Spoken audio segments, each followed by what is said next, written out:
Mga pare, nadaanan ko lang mga tropa team dyan na naghihintay sa kasama nilang naiwan. Masarap din sumama sa mga tito na cyclist sa tulad nila. Mga tito! Aray ko po!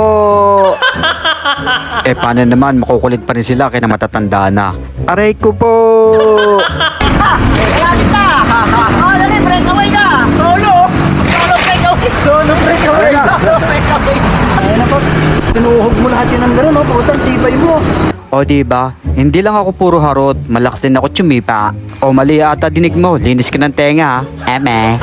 Hindi pa nga kami gano'n nakakalayo dyan mga pare na flat ang kagad si paring Ruel. Bad trip sa akin yan si paring Ruel kasi inaya ko pa silang umakit dyan. Hindi siya dapat mapaplatan mga pare kung hanggang mga pics lang sana kami. Para naman hindi mag-init ang ulo niya, ang sabi ko, hayaan mo pagkatapos mo magbomba. Ako naman na magpapabomba sa'yo. Pagkatapos nung narinig niyo mga pare, tuwan-tuwa siya at kinikilig pa. Pagkatapos mga pare, may sinasabi sa akin dito si Tim. Kaso hindi ko siya pinapansin. Wala kasi akong time sa kanya. I-video mo si Gilbert, sabi mo kasalanan niya. Naganap na lang tuloy siya na ibang makakausap. Kaso biglang nagubad ng shades. Grabe, ang syarap niyo pala. Kaya naman binalikan ko siya. Ano sabi mo? Ano sabi mo? Ano? Nahakbang na lang, At sa wakas mga pare, nakapag-patch na si paring Ruel. Kaya naman on the way na ulit kami nito. Maya-maya may naisip si paring Ruel, kaya tinatawag ako. Team Giant. Tanong, ganti rin kayo mga baon. Puro giant. Pero small na mga baon. Alam mo, sis, doesn't matter naman.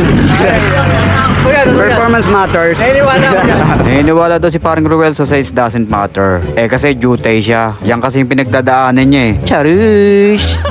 Mga pare, lahat kami rito mga naka-giant na bike. Kaya tama si paring Ruel. Yung sinasabi niyang team giant kami. May isa nga pala kaming kasama na hindi naka-giant bike. Pero at least giant ang water bottle niyang dala. Eme!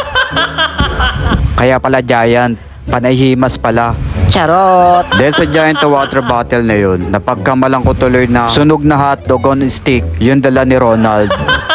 Ito kasi parang Ruel, laging napaflatan niya ng gulong. Paano laging dumadaan sa mga bubog yan? Kung di ba naman bubu? Akala niya siguro ang gulong niya immortal. Nako, damaan ka pa dyan. Kakaplat mo lang.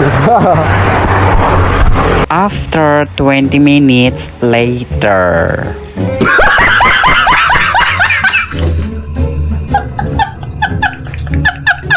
Bongga nga to si Ruel. Magpapalit lang ng interior, marami pang bodyguard. Sana all. Charot lang. Sa sobrang tipid niya ni Ruel, 5 tapal na nga yung interior niya, ayaw niya pa sanang palitan. 2, 3, o 4. 4 lang naman, pwede pa. Pwede pa. Ano dapat gagawin dito pag hindi na magamit ang gulong? Paano, bilis?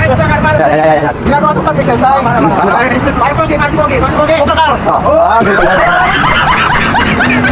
O siya nga pala sa mga interesado sa interior, dito lang namin iiwan to ha. Paunahan na lang dito mga pare. So yun lang, bye bye.